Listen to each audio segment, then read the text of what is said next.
Eco मुंडी बाहर करा दो घर कर आयो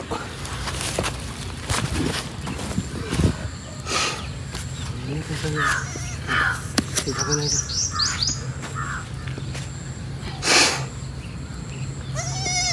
टेढ़ है पूरा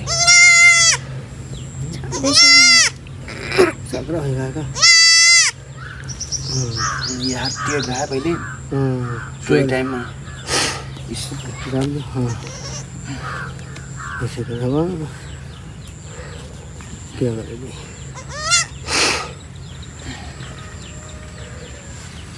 कहाँ अरे बाकरा है मर गया घास और डाली थोड़ा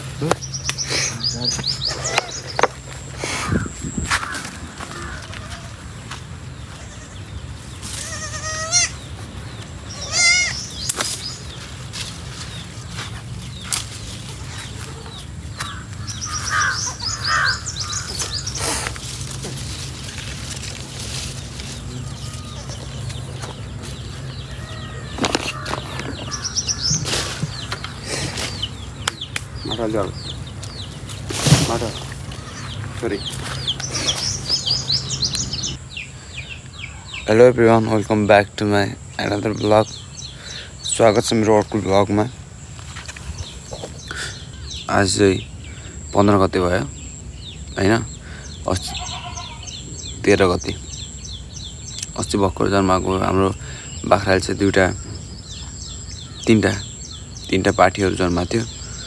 अनि त्यतिखेर चाहिँ त्यसको बच्चा उल्टो भएर चाहिँ अनि हामीले यो गाउँपालिका यो हाम्रो गाउँपालिकाबाट चाहिँ डुडा गाउँपालिका 4 मा यो स्वास्थ्य विभाग जुन डुडा गाउँपालिकाले उपलब्ध गराछ त्यो हामीले त्यहाँदेखि चाहिँ गाउँपालिकाको डाक्टर बोलायौं, पशु डाक्टर बोलाएपछि नि उहाँले चाहिँ हात यताउता गरेर अनि हातले कसरी हुन्छ उहाँहरुलाई निकाल्नु भयो। बच्चाहरु सकुशल निक्लियो भनौं न।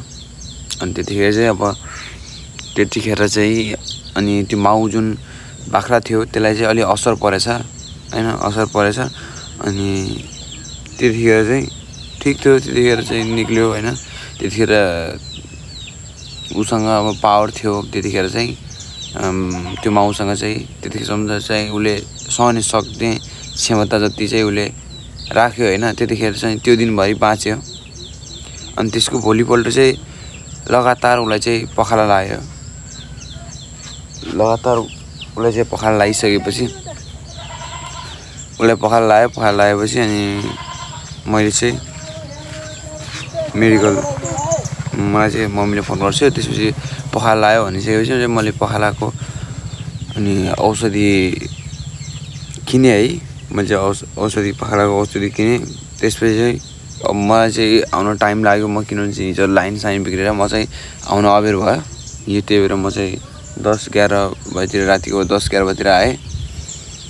त्यसपछि हेर्दाखेरि चाहिँ 12 बजेको यस्तै अन्तरालमा चाहिँ बाख्रा बितिसकेको रहेछ। अहिले एकछिनमा देखाउने छु। एकछिन यो बाख्रा नि हेर्न सक्नुहुन्छ कस्तो छ।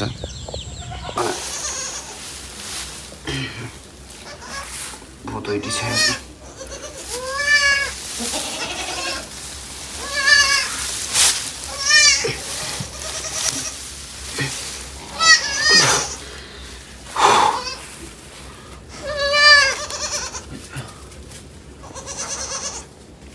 पाठीले बिचारा कसरी हेर्छ नि राम्रो।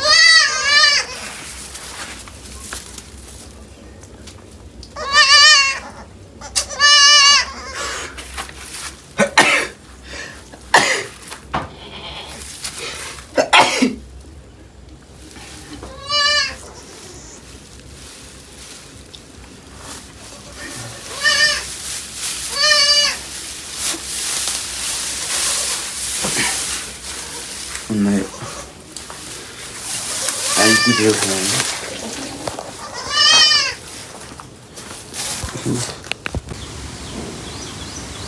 देख्न सक्नुहुन्छ हैन। यही हो हाम्रो चाहिँ हिजो राति बितेको। अनि राति बितेछ बिचरा। सानो 2 आज 3 दिनको माउहरू बच्चाहरू भयो कराको कराइ छ हिजो रातिदेखि अनि अहिले चाहिँ गाईको दुध निपलमा हालेर भाउजूले अघि खुवाइछ होला सायद अनि त्यही हो अब त्यस्तो छ है बिचरा खासै ठुलो समस्या पनि केही पनि हैन बिचरा खान नखाने अनि पखाला पानी मात्रै खाने सुन्न सक्नुहुन्छ हजुर पनि पानी मात्रै छ घाँस पात केही पनि खाएन अनि पानी मात्रै खाने अनि पानी मात्रै छिर्ने गर्थ्यो अनि यसको बच्चाहरू 3 दिनको बच्चाहरू हो यो अब यिनीहरूलाई हामीले कसरी हुर्काउने भन्ने कुरा त्यही तल यति सानो बच्चाहरू छ हेर्न सक्नुहुन्छ दुध खान नपाएर कस्तो गरिरहेछ अनि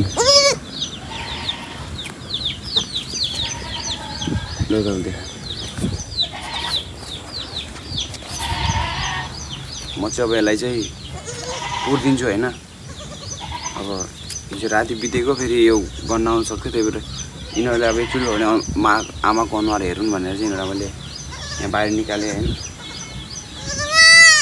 बोल्न मात्रै नसक्ने होइन यिनीहरूले चाहिँ अब के खाना नपाएर यस्तो गर्छ है पछाडि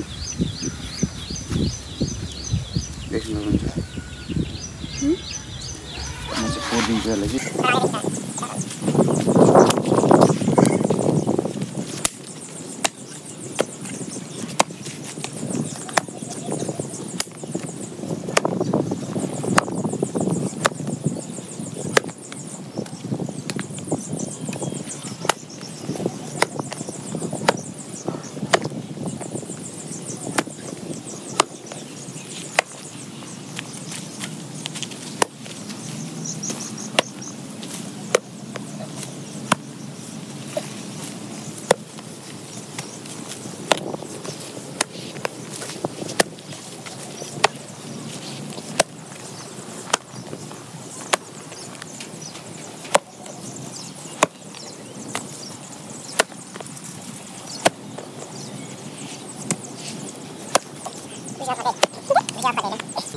गाउँपालिकामा फोन गरेँ यहाँ मलाई म त खजुरा थिएँ अफिसमा मैले भने सर यस्तो यस्तो भएछ मेरो बाख्रा चाहिँ बिरामी बस्छ डाइरिया बस्छ छेरिरहेछ पुरै 3 दिन भयो यसले के भन्छ उत्यो गरेको बच्चा जन्माएको सानो बच्चाहरू छ सर एकछिन गइदिनु पर्यो सर जस्तै भयो भने मैले रिक्वेस्ट गरेँ मैले भने त्यसले के भने सर अब 5 बजीसक्यो त्यसपछि त हुन्न अब त्यो 5 बजे पछिको राति के अरे बाख्रा बिरामी हुन्न यार कहिल्यै त्यसपछि त सेवा सुविधा उपलब्ध नै छैन भन्छ साले बहुत वो है सुनते नहीं भैया ये 4 बार फोन करो तो 1 बार आओ बाख्रा बहुत राम्रो थियो त आईटी फाइट पनि थियो काम भरि जौनलाई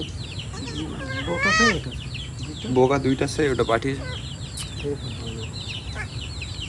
त्यही भएर यो गाउँपालिकाको ओडाल्छलाई पनि कामै रहन्छ ओडाल्छको पनि सब चला वैसे है अपने जगरी खा लेता है घूमते हैं इधर और खाना भैया और खोदी बहुत छोडेगा कहीं हां छोरे जाको कुत्ताले खोद दिन्छन् का ओइ मारे ज्यादा खोद अलि साकरा भइगयो का त्यही भएर दादा तनाव यारमा छ बेराबरी सुते छैन नि खान पाएर अब के थाहा मर्छ भन्ने मरिगो अब यिनीहरूलाई त दुध चाहियो साँझ त छुछि लाउनु त्यो लिएर आछ अहिले अब गैया का दूध कहाँ पाउँछ त वहाँ लाइसन वहाँ से गौशाला से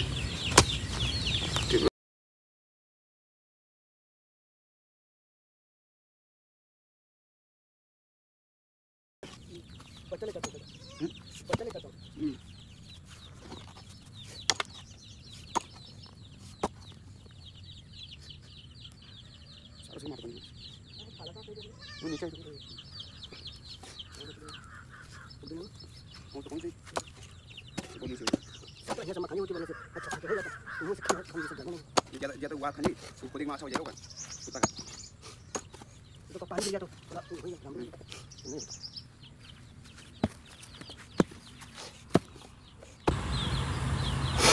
ये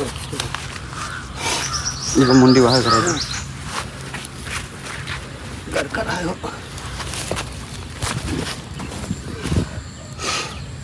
ये कैसे सीधा बनाएगा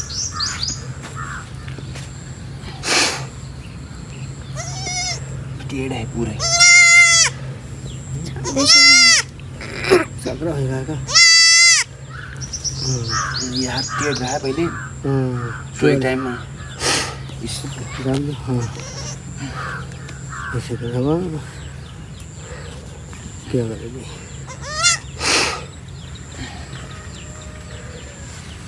कहाँ अरे बाकरा है मर गया घास वाला डाली थोड़ा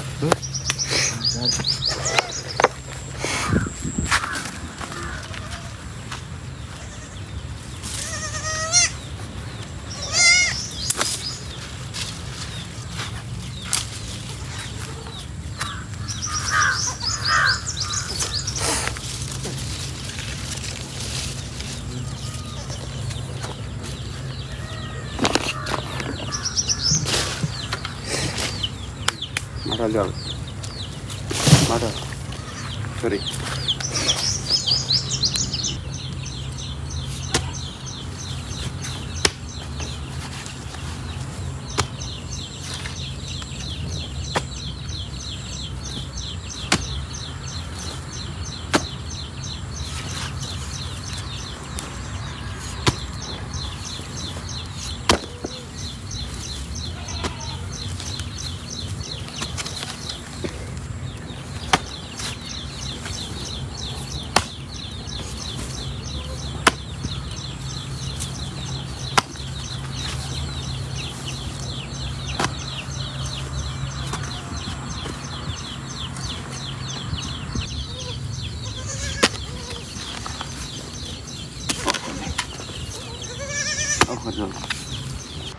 मैले चाहिँ सबै कुरा सकाएर अनि त्यसपछि चाहिँ त्यो पार्टीहरूलाई दुध खुवाएर अनि चाहिँ अब म यता अफिसतिर आएँ